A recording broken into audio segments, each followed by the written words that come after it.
அனைவருக்கும் வணக்கம். இன்னைக்கு தலைப்பு நம்மை இயக்குறது யார் அப்படிங்கிறது தான். நம்ம உடம்பு ஒரு பாத்திரம் மாதிரி.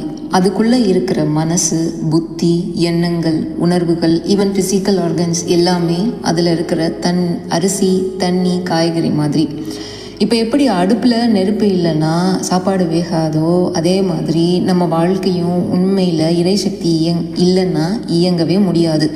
அந்த சக்தி இருக்கிறதுனால தான் நாம் நினைக்கிறோம், பேசுகிறோம், வேலை செய்கிறோம். ஆனால் நாம் என்ன நினச்சிட்டு இருக்கோம், எல்லாமே நாம தான் பண்ணுறோம், நான் தான் பண்ணுறேன். ஆனால் அது உண்மை இல்லை. இப்போ எப்படி கரண்ட் இல்லைன்னா ஃபேனு, லைட்டு எதுவுமே நம்ம வீட்டில் ஓடாதோ, அதே மாதிரி இறை சக்திங்கிற கரண்ட் இல்லைன்னா நம்மளால் ஒன்றுமே செய்ய முடியாது.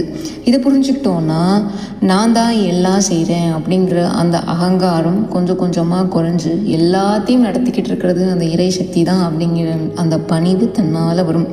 எல்லாமே அவன் வழியாக தான் நடக்குது அப்படிங்கிற அந்த உள்ள அமைதி, உண்மை, தெளிவு உள்ளே அதுவாக பிறக்கும். நன்றி, வணக்கம்.